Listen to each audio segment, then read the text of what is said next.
안녕하세요. 저는 서울 성수동에 살고 있는 40대 초반의 기혼 여성입니다. 저는 불과 몇 개월 전 상상치도 못한 아주 기가 막힐 일을 당했는데요. TV나 영화에나 나오는 줄 알았던 그런 일을 제가 당하게 될 줄 어느 누가 알았겠는지요. 정확히 말하자면 저와 저희 시댁 식구들이요. 세상에 정말로 그런 사람이 존재한다는 것을 저는 저희 동서를 만나고 깨달았습니다. 순진하고 착한 척 저희 서방님을 속여 결혼에 뒤통수를 친 것도 모자라 크게 배신을 했으니까요.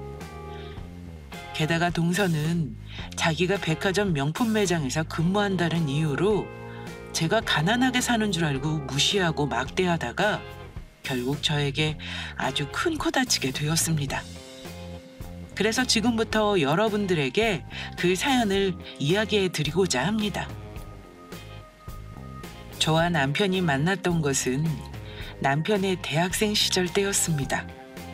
저는 그때 미용사를 꿈꾸며 미용실에서 스텝으로 일하고 있었는데 남편이 제가 다니는 미용실에 손님으로 찾아왔던 것입니다. 남편은 저를 처음 본 순간 반하고 말았고 저한테 대시를 했는데 명문대생인 남편이 고졸인 저와 어울리지 않는다는 생각에 처음에는 남편을 거부했었어요. 그런데 남편은 그런 거는 상관없다고 끈질기게 저에게 구애를 하더라고요. 그래서 저희는 결국 사귀게 되었고 결혼까지 약속하게 되었죠. 남편과 제가 결혼을 약속했을 때쯤에는 남편은 대기업에 입사해 직장을 다니게 되었을 때였고 저도 헤어 디자이너가 되어 일을 하기 시작했던 시기입니다. 그런데 처음 시댁으로 인사드리러 갔을 때는 저의 걱정이 이만저만이 아니었죠. 남편과 저는 조건으로 봐도 너무나 차이가 났으니까요.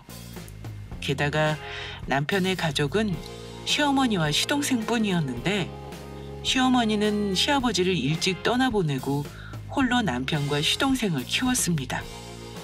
그래서 힘들게 두 아들을 키우신 만큼 아들에 대한 기대와 욕심도 크실 거라고 생각했었죠. 그래서 시어머니께서 남편과 저의 사이를 반대해도 할 말이 없겠다고 생각하며 각오하고 시댁에 갔었는데 시어머니뿐만 아니라 시동생까지 저를 향한 반응은 제가 생각했던 것과는 매우 달랐습니다. 저와 남편의 사이를 반대할 줄 알았던 시어머니와 시동생이 모두 저를 너무 반갑게 맞이하며 잘해주셨던 거예요. 게다가 시어머니는 저를 처음 본 순간부터 정말 친딸처럼 여기시며 예뻐해 주셨고요. 제 덕분에 남편이 한눈 팔지 않고 열심히 살아서 대기업에 취직하고 잘 될 수 있었다면서요. 저를 예쁘게 봐주신 시어머니께 저는 그저 감사한 마음뿐이었죠. 그래서 저희 부부는 가난하고 부족했던 힘든 신혼생활에도 행복한 마음으로 보낼 수 있었습니다. 시댁의 응원 덕분인지 모두 잘 극복할 수 있었거든요. 그렇게 세월이 흐르자 저는 어느덧 강남에 제법 잘 나가는 미용실 원장님이 되어 있었습니다. 남편도 회사에서 능력을 인정받아 차장으로 승진하며 일을 할 수 있었고요. 모든 것이 부족함 없이 행복한 듯 보였습니다.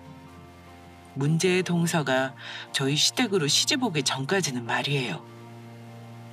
동서는 첫인상부터 저에게 그리 좋지 않았어요. 저는 미용실에 출근할 때는 치장을 하며 꾸미고 다녔기에 시댁이나 동네를 돌아다닐 때는 편안한 차림으로 다녔거든요. 긴장한 상태로 일에 치이며 살다 보니 쉴 때만이라도 편하게 지내고 싶다고나 할까요? 그리고 어려운 시절의 버릇 때문인지 제가 무력이 있거나 꾸미는 것에 크게 관심이 없어 미용실 원장으로 일을 하며 이미지 관리상 필요한 것 이외에 값비싼 물건을 필요 이상 가지고 있지도 않았고요. 그래서 평소 생활할 때는 집에 입는 옷 몇 벌로 번갈아가며 생활했었습니다. 그런 저의 모습에 대해 남편이나 시댁 식구 그 누구도 뭐라고 했던 사람도 없었고 시어머니는 오히려 제가 힘든 일을 하니 쉴 때만이라도 편안하게 입고 다녀야 한다면서 제가 좋아하는 추리닝이나 편한 옷들을 챙겨 사주실 정도였으니까요. 그런데 동서가 서방님과 결혼도 하기 전에 그런 저의 모습을 우습게 보며 무시했던 겁니다. 그날은 서방님이 결혼하고 싶은 만나는 여자가 생겼다며 인사도 시킬 겸 시댁으로 데리고 오겠다고 한 날이었죠. 그러면서 서방님은 동서 마음도 편하게 해줄 겸 서로 부담이 되니 저보고도 평소처럼 편안하게 오면 된다고 하더라고요. 괜히 격식을 차렸다가 동서가 더 긴장할지 모른다면서요. 그래서 저는 그날도 시어머니가 사주신 추리닝을 입고 시댁에 가게 되었습니다. 시어머니는 저와 남편, 아이들까지 반갑게 맞이해 주셨고 예비 동서랑도 인사를 나누며 평소처럼 즐겁게 시간을 보낼 수 있었습니다. 그런데 문제는 저녁을 먹고 난 다음 거실에서 시작되었습니다. 다 같이 밥을 먹은 후 남편과 시동생은 주방에서 설거지를 하고 있었고 저와 동서가 거실에서 과일을 깎으며 후식을 준비했었는데 동서가 다른 시댁 식구들과 같이 있지 않은 틈을 타 저를 평가하듯 위아래로 훑으며 무시하는 듯한 발언을 한 것이에요. 형님은 입을 옷이 그것밖에 없나 봐요? 제 옷이 왜요? 어머니께서 저 생각해서 사주신 건데 그래서 제가 좋아하고 아끼는 옷이에요. 어머니가 사주신 추리닝이 제일 아끼는 옷이라고요? 형님, 미용실 한다고 하지 않았어요?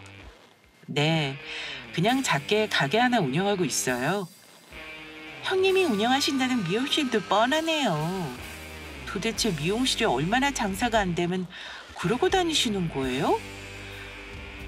제 미용실이 장사가 안 되다니 그건 또 무슨 말이에요?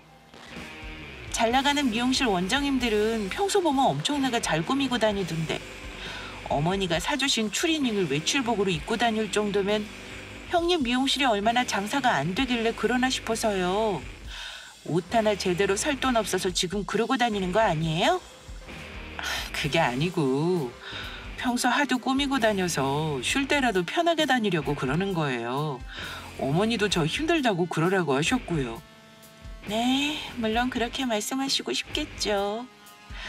보아하니 그래봤자 장사도 안 되는 다 망해가는 동네 미용실 운영하고 있는 것 같지만 제가 백화점 명품 매장에서 오래 일해서 사람 겉모습만 봐도 그 사람이 어떤 사람인지 딱 각이 나오거든요.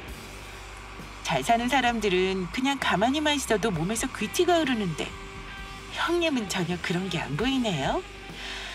그러니까 제 앞에서는 굳이 속이려 하실 필요 없으세요. 제가 추리닝을 입었다는 이유로 동서는 제가 장사한다는 가난한 미용실 원장이라고 생각하며 저를 오해하며 무시했던 것입니다. 그것도 서로 존댓말까지 쓰고 있는 처음 본 날 말이에요. 저의 겉모습만 보고 판단한 것이죠. 저희 서방님의 성격상 사람을 겉모습이나 조건으로 판단하는 사람이 아니었기에 자기 형수가 잘 나가는 미용실 원장님이라 자랑할 사람도 아니었으니 동서는 저에 대한 정보도 제대로 알지 못하고 있는 듯 했습니다. 그래서 전 동서의 예의 없는 태도에 뭐라고 한마디 해줄까 하다가 이번만은 그냥 참고 넘어가기로 하였죠. 아직 정식으로 저희 서방님과 결혼한 사이도 아니고 아직 어려서 철이 없어 그런다고 생각했거든요. 귀엽게 봐주고 넘어가려 했던 것입니다. 사실 저뿐만이 아니라 동서는 서방님보다도 나이가 8살 정도 어려 나이 차이가 좀 있었거든요. 서방님은 펀드 매니저가 되는 것이 꿈이었는데 그래서인지 대학교 때부터 남들 다 한다는 연애도 안 하고 공부만 하면서 오직 자기 개발에만 힘쓴 사람이었습니다. 증권회사에 취업해 관련 자격증을 따고 열심히 경력을 쌓아 그 덕에 정말로 본인의 꿈을 이룬 사람이었던 겁니다. 누구나 이름만 말하면 다 아는 증권회사에 잘 나가는 펀드 매니저가 되었으니까요. 그래서 뒤늦게 동서와 만나 연애를 해 결혼을 하게 되는 것이니 서방님이 많이 좋아하는 사람에게 나쁜 말은 하고 싶지 않았습니다. 그리고 서방님 말로는 동서가 요즘 사람 같지 않게 순수하고 착한 사람이라고 했으니 서방님 말을 믿고 좀 더 지켜보자는 마음이었죠. 그러니 동서에게는 제가 잘 나가는 미용실 원장이라 소리를 할 수가 없었습니다. 동서가 어떤 사람인지 정확하게 파악할 필요가 있었으니까요. 그래서 정말로 저를 지금 무시하고 있는 것이라면 사람 겉모습만 보고 판단하는 것은 잘못된 것이라 일러주며 나쁜 버릇을 고쳐줘야겠다는 생각이었습니다. 어떤 이유가 돼서든 사람을 무시하는 행동은 결코 해서는 안 되는 것이었으니까요. 하지만 동서의 만행은 날이 갈수록 점점 더 심해졌습니다. 서방님과 결혼해서는 더욱 의기양양해서 저를 무시했던 것입니다. 어머님과 서방님, 저희 남편이 보는 앞에서는 저를 향해 깍듯이 형님으로 대접하듯 연기하다가 둘만 남게 되면 사람을 아주 대놓고 무시했으니까요. 형님, 이 반지 보이세요? 오빠가 저 결혼식 때 해준 반지인데 백화점 명품 매장에서 사준 거라고요. 아마도 형님 형편에는 평생 가도 못 낄 반지겠지만요. 동서, 내가 왜 그 반지를 평생 가도 못 끼요? 그 정도는 나도 마음만 먹으면 얼마든지 사서 낄 수 있어. 형님, 말이 되는 소리를 하세요. 시장에서 파는 추리닝이나 입고 다니는 형님이 이런 바지를 어떻게 마음만 먹으면 사서 낄 수 있어요? 게다가 아주버니가 아무리 대기업 다닌다지만 차장 연봉이 얼마나 한다고요. 형님 지금 사는 집도 분명히 대출받아서 샀을 테고 게다가 아이들 양육비에 돈 들어가는 데가 어디 한두 푼이 아닐 텐데 형님 거짓말을 하고 싶은 거면 좀 현실성 있는 거짓말을 하시라고요. 본인 주제 파악도 좀 하시고요. 그러는 동서야말로 주제 좀 알고 그렇게 말하는 게 좋을 것 같은데? 뭐라고요? 제 주제가 어때서요? 막말로 그 반지 동서 능력으로 산 것도 아니잖아.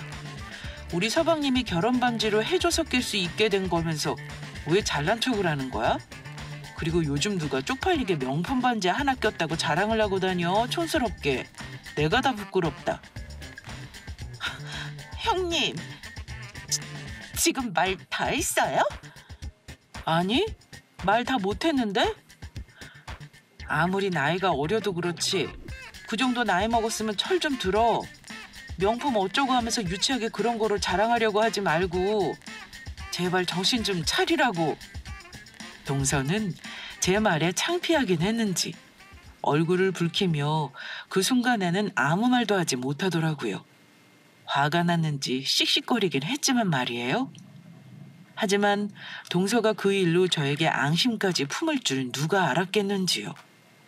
자기보다 못하다고 생각한 저한테 당한 것이 억울했던 건지 할 말이 있다면서 저희 동네까지 찾아와 저를 근처 카페로 불러낸 것입니다. 그것도 저한테 경고를 한답시고요. 제가 이렇게 형님을 부른 이유는 저한테 똑바로 좀 하시라고 마지막으로 경고하기 위해서예요. 내가 동서한테 뭘 똑바로 해야 하는데? 그리고 동서보다 손윗 사람한테 경고라니. 그게 무슨 말버릇이야? 형님, 정말 이러실 거예요? 그 정도 나이 먹었으면 본인 분수에 맞게 알아서 처신 좀 잘하란 말이에요. 처신은 도대체 어떤 처신을 말하는 건데? 그러는 동서야말로 계속 예의 없이 굴고 지금 뭐 하자는 건데? 처신을 잘해야 할 사람은 내가 아닌 바로 동서 같은데? 그러다가 나중에 크게 후회하지 말고. 내가 지금 동서 많이 봐주고 있거든?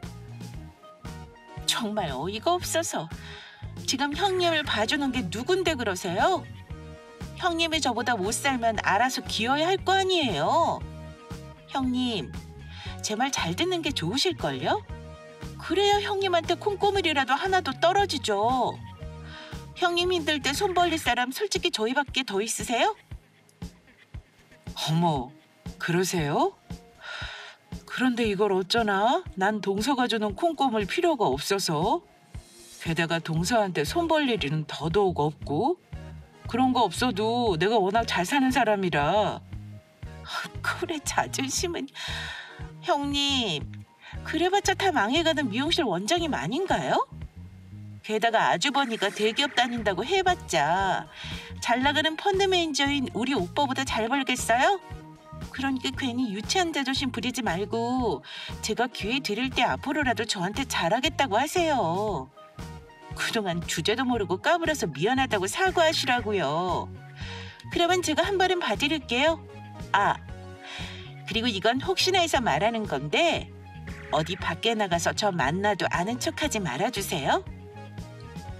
형님이 제 형님이라는 거 쪽팔리니까. 형님이랑 저랑은 레벨이 다르다고요. 그러는 동서야말로 지금처럼 버르장머리 없이 굴지 말고 더 늦기 전에 나한테 사과하고 정신 차리는 게 좋을 거야. 어머니랑 서방님 있을 때만 나한테 잘하는 척 착한 척 연기하지 말고. 그러다 내가 어머니랑 서방님한테 이르기라도 하면 어쩌려고 그래? 그리고 무슨 레벨? 사람이 무슨 물건인 줄 아니? 무식하게 등급을 매기게? 무식하다뇨. 제가 지금 현실적인 거라고요. 형님, 그 나이 먹대로 모르셨어요? 사람마다 다 사는 세계가 다르다고요. 그리고 뭐 어머니랑 저희 오빠한테 일러요? 그래, 어디 한번 일러보던지. 하나도 안 무섭거든요. 오빠랑 어머니 전부 다 저 예뻐하지 형님 예뻐하지 않으시거든요. 편을 들어도 제 편을 들어주실 거라고요. 그러니 어디 할당을 해보라고. 돈 없어서 앞무릎이나 잔뜩 늘어난 추리닝이나 입고 다니는 주제. 그때까지도 동서는 제가 정말로 서방님과 어머님이 동서 편을 들까봐 지금까지의 만행들을 보면서도 겁을 먹고 말하지 못하고 있다고 생각하는 듯 했습니다. 하지만 저도 더는 참아줄 수가 없었죠. 그래서 정말 동서 앞에서 서방님과 어머니께 연락을 하려고 했습니다. 그제야 동서는 놀라 꽁무니를 빼며 저에게 다급히 사과를 하더라고요. 동서, 지금 한 말 후회 안 하지? 네, 후회 안 해요. 좋아, 그러면 지금 당장 어머니랑 서방님께 연락할게. 형님, 제가 잘못했어요. 다시는 안 까불 테니까 한 번만 봐주세요. 제가 하라고 했다고 진짜 그렇게 연락을 하시면 어떻게 해요? 동서가 연락해보라며. 그리고 내가 동서 말을 어떻게 믿고 동서를 봐줘? 이 상황에서 제가 뭐하러 거짓말을 하겠어요? 정말이에요. 이렇게 약속 드릴게요. 좋아, 동서, 내가 앞으로 지켜보겠어? 앞으로 우리 서로 예의 좀 지키자고. 네, 형님. 앞으로는 잘하겠습니다. 까불어서 정말 죄송해요. 저에게 다시 안 그러겠다고 약속한 동서였지만 전 동서 말을 믿지 않았습니다. 그런 일로 정신 차릴 사람이었으면 제가 진작 충고했을 때 정신을 차렸을 테니까요. 처음엔 도련님이랑 결혼한 지 얼마 안 됐고 저와 나이 차이도 나고 하니 봐주려고 했는데 이젠 도저히 안 되겠다는 생각이 들더라고요. 이건 해도 너무했으니까요. 하룻강아지 범 무서운 줄 모른다고 기회를 봐서 아주 제대로 혼을 내줄 생각이었죠. 동서의 행동은 이미 도가 지나쳐도 한참 지나쳤으니까요. 그러다가 동서를 혼내줄 뜻밖의 기회가 저에게 찾아왔습니다. 곧 있으면 시어머니 생신이라 어머니 생신 선물을 해드리려고 했는데 마침 동서가 일하는 매장의 가방을 어머니가 좋아하셔서 하나 사드리려 했었거든요. 그래서 시어머니께 깜짝 선물도 해드릴 겸 동서에게 연락을 했습니다. 동서, 어머니 생신 선물로 동서네 매장에서 가방 하나 사드리려고 하는데 뭐 괜찮은 거 있어? 동서가 거기서 오래 일했으니까 어머니께 어울리는 걸로 골라주면 좋을 것 같아서. 형님이 저희 매장에서 어머니 생신 선물을요? 형님, 저희 매장 상품들이 얼마짜리인지는 알고 그러시는 거예요? 그리고 정말 저희 매장에서 어머니 생신 선물 사드릴 능력이 있으시기나 하고요. 청소도 안 되는 동네 미용실 원장님이요? 내가 돈이 없긴 왜 없어. 그러니까 걱정하지 말고 어머니한테 어울릴 만한 거를 추천 좀 해줘. 어머, 그러세요? 정말 웃기지도 않아서. 어디 한번 저희 매장에 와서 어머니 선물 살 수 있으면 사보세요. 아무나 와서 살 수 있는 곳이 아닌데 정말 아무것도 모르시네. 동서는 저한테 한 번 혼이 났는데도 저를 무시하며 깎아내리기에 바빴습니다. 정말 제가 시어머니께 가방을 사드릴 능력이 안 된다고 생각하는 것 같았죠. 그래서인지 제가 동서 매장으로 시어머니 생신 선물을 사러 방문한 날 아주 난리가 났었습니다. 동서 나왔어. 여기가 어딘 줄 알고 오신 거예요? 아무리 눈치가 없어도 그렇지 오라고 했다고 눈치 없이 정말로 오면 어떡해요? 당장 나가지 못하겠어요? 그리고 지금 점장님이 아주 중요한 손님 예약해서 오실 거라고 잘 준비해놓고 있으라고 했다고요. 그러니까 빨리 나가세요. 동서, 나 여기서 어머니 생신 선물 사드릴 능력 충분히 되거든? 혹시 동서, 내가 동서한테 어머니 생신 선물 사는 비용 보태라고 할까 봐 그러는 거야? 그럴 일 절대 없으니까 걱정하지 마. 여기 물건이 무슨 3, 4만 원이면 살 수 있는 곳인 줄 알아요? 그리고 내가 말했죠? 밖에서 형님이 내 형님이라고 말하고 다니면 쪽팔리니까 아는 척하지 말라고. 내가 어떤 레벨인 줄 알고. 동네 미장원에서 일하는 형님이랑은 다른 세계에서 사는 사람이라고요. 동서, 나도 물건 가격 정도는 알거든? 그리고 무슨 가방 하나 사는데 사람 레벨을 왜 따져? 그것도 별로 비싸지도 않은 가방 사는데 왜 이렇게 난리냐고. 이래서 가난하고 못 배워먹은 인간들이랑은 상대하면 안 된다니까. 형님이 아무래도 짝퉁만 사봐서 모르는 것 같은데 여기 있는 가방들 형님이 몇 달 뼈 빠지게 일해서 벌어도 못 사는 것들이라고요. 여기가 시장인 줄 아나? 쫓겨나기 전에 그냥 나가요. 어서 나가라고. 이 아줌마가 진짜로 미쳤나? 지금 누굴 창피해주려고 매장까지 찾아와. 동서는 제 팔까지 잡고 매장 밖으로 밀어내며 저를 쫓아내려고 했습니다. 그래서 저도 더는 안 되겠다고 생각했죠.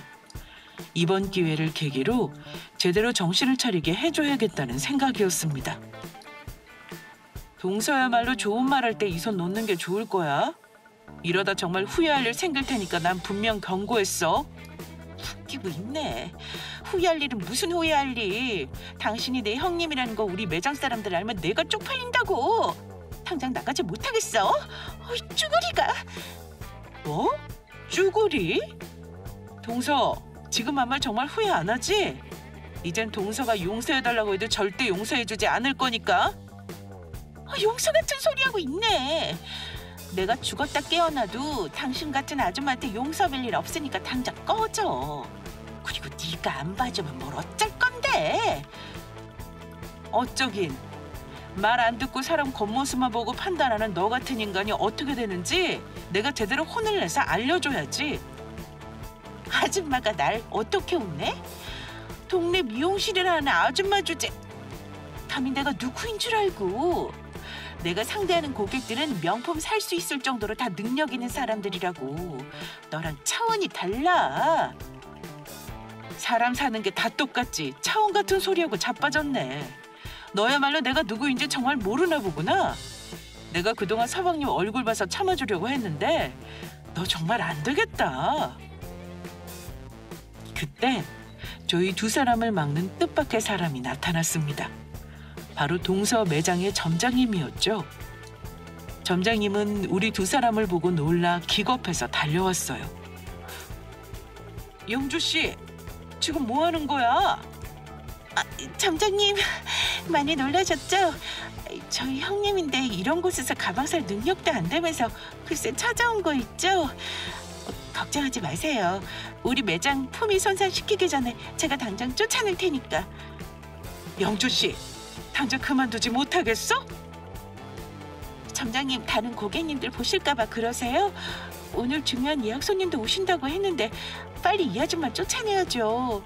안 그래도 이 눈치 없는 아줌마 때문에 제가 결혼하고서도 얼마나 짜증나는지 몰라요. 오늘 아주 따끔하게 매운맛을 보여주려고요. 제가 다른 고객님들 못 보시게 직원 휴게실로 데리고 가서 제대로 오늘 혼 좀 내줄게요. 그러니까 아무 걱정하지 마세요. 우리 매장 가방 보고 비싸지도 않은 가방이라고 말하는 거 보니까 인제분이 조금 미친 것 같기도 하고. 이 아줌마 아무래도 병원 가서 약 좀 먹어야 할 것 같아요. 하지만 그 다음 상황은 동서도 전혀 예상 못한 것이었습니다. 점장님이 붙잡고 화낸 사람은 제가 아닌 바로 동서였으니까요. 영조 씨야말로 미친 거 아니야? 지금 잘리고 싶어? 당장 그 더러운 손 놓지 못하겠어?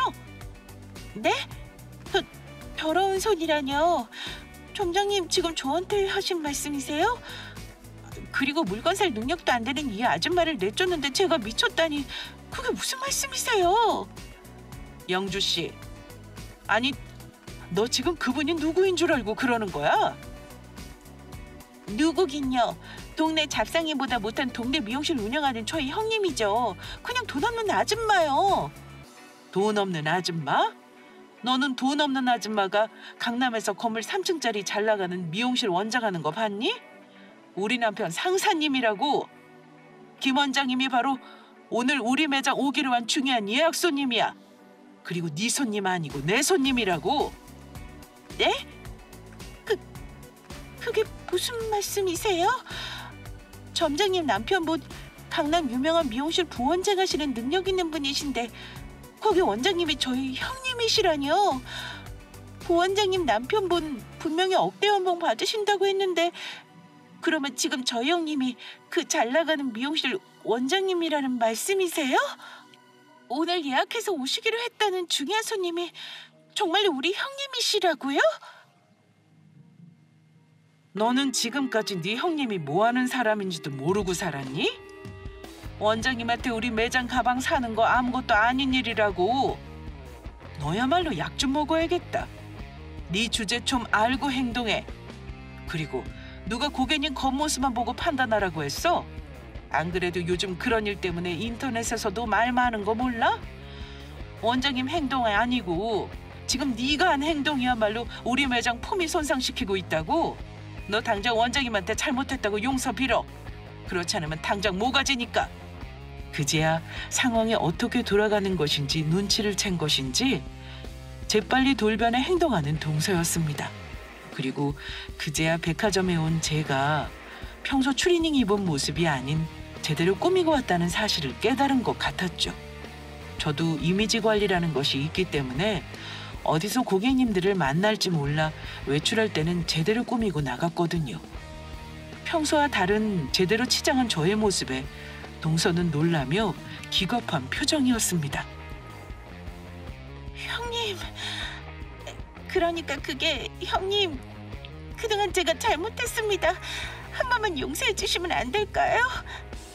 형님이 그렇게 잘 나가시는 분인지 몰라 뵙고 제가 함부로 까버렸습니다. 용서는 무슨 용서? 나한테 동네에서 다 망해가는 미용실 하는 아줌마라며 무시할 때는 언제고 이제 와서 사과야? 너 나한테 용서 빌릴 절대 없을 거라며? 나랑 벽에 다리고 차원이 달라? 백화점 명품 매장에서 오래 일해서 사람 겉모습만 봐도 그 사람이 어떤 사람인지 딱 각이 나와? 나도 미용실에서 고객님들 상대하며 사람들 많이 봐서 사람 보는 눈이 있거든? 내가 볼 때 너는 딱 성격 자체가 아주 저질이야. 아주 최악이라고. 한 식구이고 해서 그동안 참아왔는데 안 될 것 같아. 오늘 있었던 일 전부 서방님이랑 어머니한테 이야기할 테니까 그렇게 알아. 동서는 저를 붙잡고 두 손 모아 싹싹 빌며 애원하기 시작했습니다. 제가 매장에서 무릎이라도 꿇으라면 꿇을 판이었죠. 형님, 제발 한 번만 용서해 주세요. 이렇게 빌게요. 저 정말 이러다가 여기서 잘린다고요. 그리고 부탁이니 오빠랑 어머니께 말씀드리지 말아주세요. 어머니랑 오빠가 알면 난리 날 거라고요.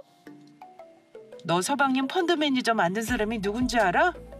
내가 뒷바라지에서 대학 보내고 대학원 보내서 지금 그 자리에 있을 수 있는 거라고. 형님, 제가 잘못했어요. 결혼 전부터 오빠가 형님한테 잘해야 한다고 쉬신다고 해서 오빠가 알면 저 정말 집에서 쫓겨난단 말이에요. 어머니도 형님 안 계실 때 형님한테 잘해야 한다고 매번 말씀하셔서 알면 난리 나실 거라고요.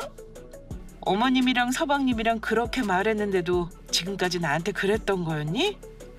그렇게 빌 거면서 진작 잘하지 그랬어. 서방님이 그 정도로 이야기했으면 진작 눈치 챙겨야지. 다 됐고 나는 오늘 있었던 일 전부 말해야겠으니까 그렇게 알아. 형님, 안 돼요. 그러면 저 점장님한테 말해서 자르지 말아달라고 말씀이라도 해주시면 안 될까요? 내가 왜? 그동안 네가 나한테 어떻게 했는데. 스스로 무슨 짓 했는지 잘 반성해봐. 나도 더러워서 너 매장에서 가방 살 마음 확 사라졌으니까. 동서는 서방님과 어머님의 당부에도 제가 돈 없고 가난하다고 생각해 그동안 무시해왔던 것입니다. 그래놓고 제가 함부로 해서 안 되는, 잘 보여야 되는 사람이라고 생각하자 바로 꼬리를 내린 것이고요. 백화점을 나온 점장님은 저에게 거듭 미안하다며 연락을 해왔습니다. 그래서 전 점장님 잘못이 아니니 마음 쓰지 말라고 했죠. 그리고 저는 그날 있었던 일은 서방님과 어머니께 말씀드렸습니다. 아무리 철이 없어도 그렇지 정신을 좀 차려야 한다고 생각했거든요. 사람을 등급으로 매기고 자기보다 못하다고 생각하면 무시하고 잘났다고 생각하면 굽신거리는 잘못된 생각을 고쳐줘야 했으니까요. 동서는 그날 서방님한테 한 소리 들으며 시어머니께도 제대로 혼이 난 듯 했습니다. 이후 동서는 저도 제대로 쳐다보지 못하고 제 눈치를 보며 조용히 지내더라고요. 그런데 저보다 더 큰 일이 터진 건 바로 얼마 지나지 않아서였습니다. 동서와의 일이 있은 후 얼마 지나지 않아 동서 매장 점장님한테서 연락이 왔던 것입니다. 제가 저희 미용실 부원장이랑 친했던지라 평소 점장님과도 자주 안부를 주고받던 사이였거든요. 그런데 점장님의 목소리가 평소와는 아주 달랐습니다. 원장님, 잘 지내셨어요? 네, 혜원 씨, 잘 지내셨어요? 다른 게 아니라 제가 원장님께 꼭 알려드려야 할 중요한 사실이 있어서요. 남이면 모르겠는데 우리가 한두의 안 사이도 아니고 그냥 지켜볼 수만은 없을 것 같아서요. 혜원 씨, 그게 무슨 소리세요? 저한테 알려줘야 하는 중요한 이야기라뇨? 그러니까 원장님 동서인 영주 씨에 관한 이야기인데 지금 전부 다 속고 있는 거예요. 속고 있다니 그게 무슨 말씀이세요? 사실 영주 씨 원장님 시동생분이랑 결혼하기 전에 만나는 남자가 있었거든요. 저희 백화점 다니는 다른 매장 직원인데 저는 헤어진 줄 알았는데 아직도 둘이 몰래 계속 만나고 있었더라고요. 지금 그게 사실이에요? 둘이 정말 유명했거든요. 하도 매일 붙어 있어서 두 사람 결혼할 줄 알았더니 영주 씨가 갑자기 잘 나가는 펀드 매니저 남자친구 생겼다면서 자랑하더니 결혼까지 한다고 해서 얼마나 다들 놀랐는지 몰라요. 그때도 같은 백화점 직원들한테도 집안이랑 만나는 남자친구나 여자친구별로 등급 매기면서 자기 결혼할 예비 신랑이 펀드 매니저라고 얼마나 잘난 척을 하고 다녔는지 직원들 사이에서도 말이 많았었어요. 그런데 제가 오늘 직원 휴게실에서 쉬다가 시어머니한테서 전화가 와서 비상계단 쪽으로 갔는데 둘이 함께 있지 뭐예요? 사실 그날 영주 씨가 원장님 동서라고 했을 때도 엄청 놀랐었어요. 평소 행실이 별로 좋았던 사람이 아니라 제가 진작 알았으면 영주 씨랑 결혼시키지 말라고 말렸을 텐데 하필 원장님 서방님이 결혼하는 날이 제가 일하는 날이어서 가지도 못하고 일이 이렇게 되어버렸네요. 아니에요, 혜원 씨. 지금이라도 알려주셔서 정말 고마워요. 늦게라도 알아서 얼마나 다행인지 몰라요. 혜원 씨 아니었으면 정말 큰일 날 뻔했어요. 혜원 씨 아니었으면 우리 서방님 속으면서 계속 동서랑 살았을 거예요. 그런데 혜원 씨, 저 한 번만 도와주실 수 있으세요? 만약 부담되는 거면 괜찮고요. 아니에요. 원장님이 말씀하시는 건데 기꺼이 들어드려야죠. 저희 남편 스텝 시절부터 옆에서 가르쳐 주시면서 키워주신 분인데 이렇게라도 은혜를 갚을 수 있어 저야 감사하죠. 저희 결혼할 때도 저희 형편 때문에 신혼여행도 포기했었는데 원장님이 사비로 신혼여행까지 보내주셨잖아요. 모든 부탁만 하세요. 제가 열심히 돕겠습니다. 저는 동서를 도저히 용서할 수 없었습니다. 서방님은 저한테 친동생이나 다름없는 사람이었으니까요. 결혼 전부터 깍듯이 대하며 저를 잘 따랐고 제가 그동안 서방님을 위한 한 희생을 알아서인지 나이 차이도 얼마 나지 않는 절 서방님은 부모 이상으로 생각했습니다. 그런 서방님 가슴에 비수를 꽂은 동서를 제가 어떻게 용서할 수 있겠습니까? 동서는 정작 본인은 인간보다 못한 짓을 하는 주제에 사람 등급을 매기는 최악의 인간 쓰레기였던 것입니다. 어쩔 수 없이 모든 사실을 남편과 서방님, 시어머니께 모두 말할 수밖에 없었습니다. 서방님과 시어머니 모두 처음에는 많이 충격을 받은 듯 하더니 나중에는 덤덤히 받아들이더라고요. 하지만 저희 가족들 모두 생각은 같았습니다. 서방님을 속이고 결혼한 동서를 절대 용서할 수 없었던 것이죠. 그래서 저희 가족들은 동서를 혼내줄 계획을 세우게 되었습니다. 그래서 모든 준비가 끝난 후 동서를 시댁으로 부르게 되었죠. 바로 동서의 친정 부모님도 같이요. 집안 분위기가 이상한 걸 감지한 것인지 동서는 긴장한 듯 보였습니다. 그래서 제가 동서에게 이야기했죠. 동서, 마지막으로 기회를 줄게. 우리들한테, 특히 서방님한테 할 이야기 없어? 더 늦기 전에 지금이라도 솔직히 털어놓는 게 좋을 거야. 맞습니다. 재수 씨, 늦기 전에 모든 사실을 털어놓는 게 좋을 겁니다. 네? 무슨 할 이야기요? 저는 딱히 드릴 말씀이 없는데요. 그래? 그러면 이건 어떻게 설명할 건데? 동서 우리 서방님이랑 결혼 전 몰래 만나는 남자 있었다며. 게다가 아직도 만나고 있다고 하던데? 예? 그게 무슨 말씀이세요? 제가 왜 오빠를 두고 바람을 피워요? 결혼해서 바람 피우는 건 인간 쓰레기나 하는 짓이죠.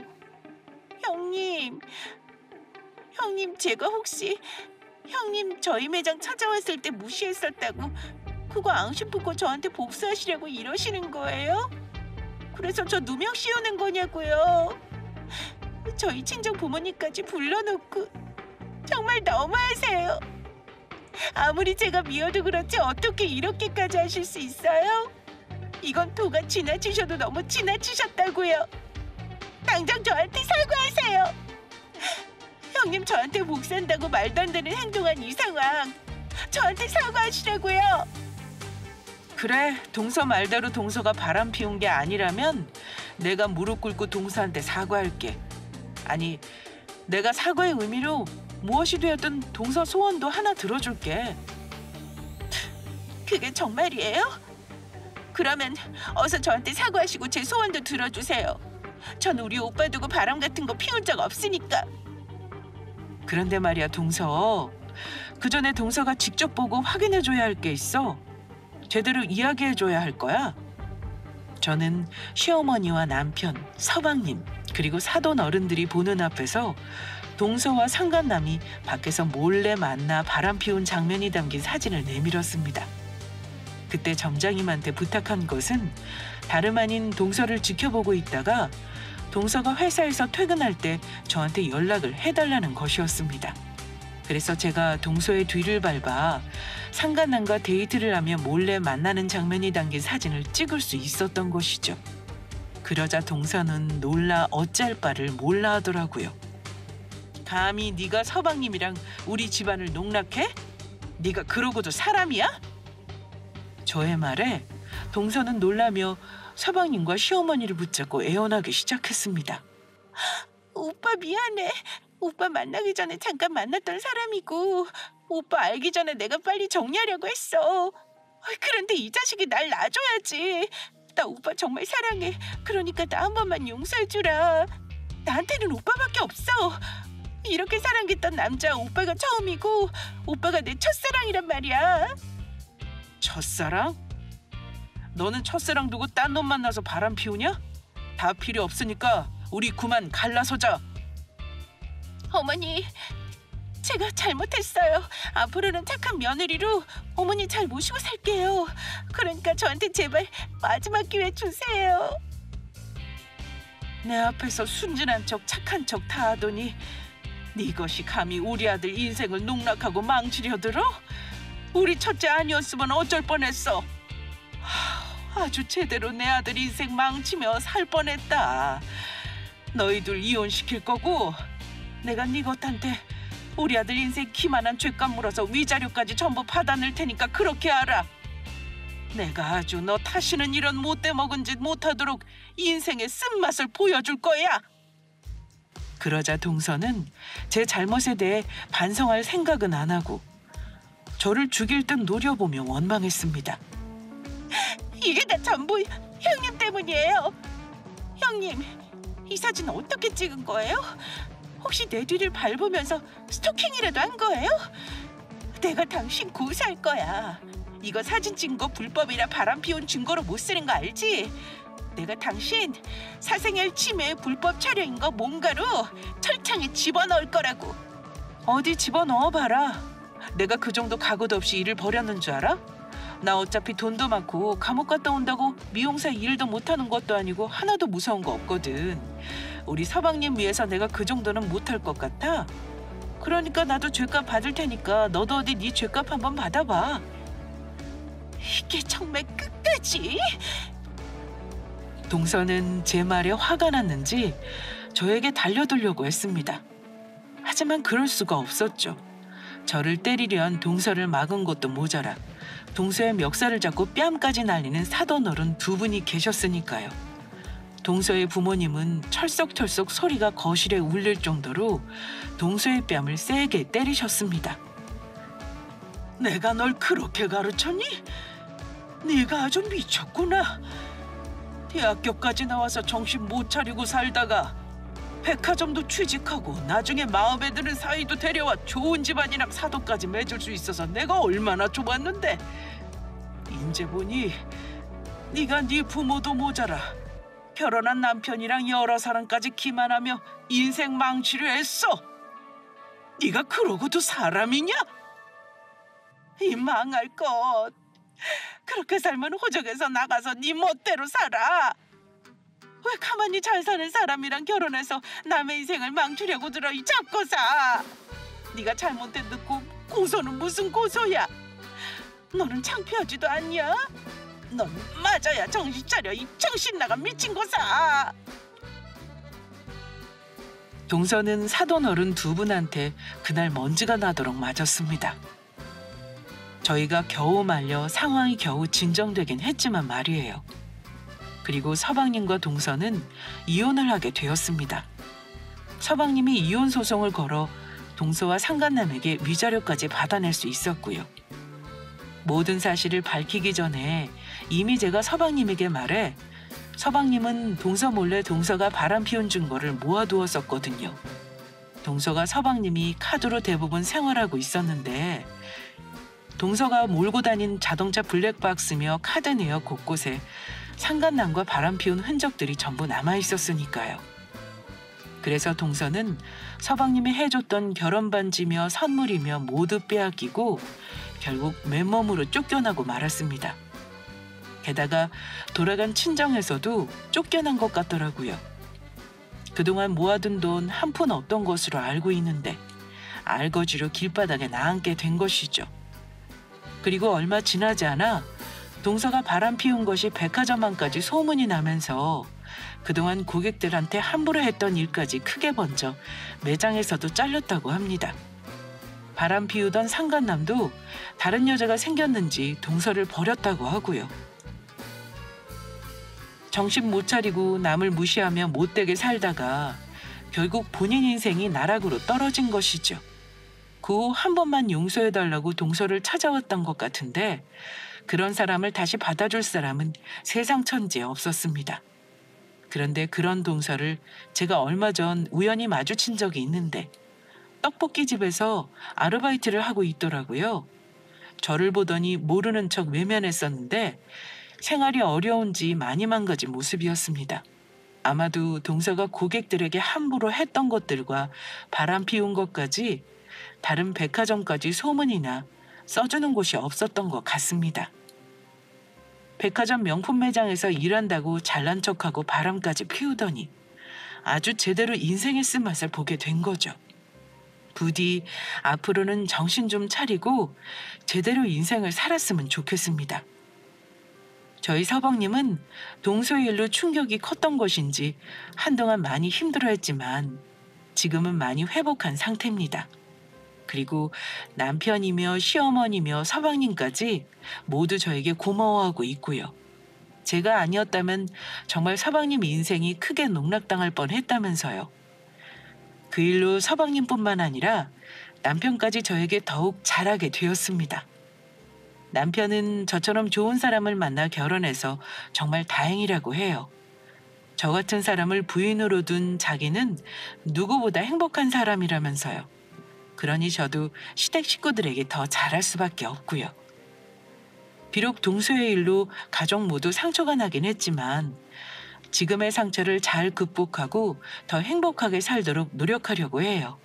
힘들 때일수록 서로를 보듬고 이겨낼 수 있게 도와주는 것이 진짜 가족이니까요. 저희 가족들 모두 믿음과 배려와 신뢰로 그렇게 하루하루 살아가도록 하겠습니다. 끝으로 제가 이 자리를 빌려 동서에게 전하고 싶은 말이 있는데요. 앞으로 사람을 볼 때는 사람 겉모습으로 차별하지 말고 부디 사람의 내면을 보고 대해주었으면 한다는 거예요. 사람의 겉모습으로 평가하고 따지는 것보다 바보 같은 짓은 없으니까요. 그리고 상대방의 믿음을 배신하며 스스로를 망치고 부끄러운 짓도 앞으로는 하지 말고요. 그 모든 것이 결국 자신에게 돌아오게 되어 있으니까요. 끝까지 제 사연을 들어주셔서 감사합니다. 그러면 여기서 그만 마칠게요. 여러분 모두 건강하시고 늘 행복하시길 기원드리겠습니다.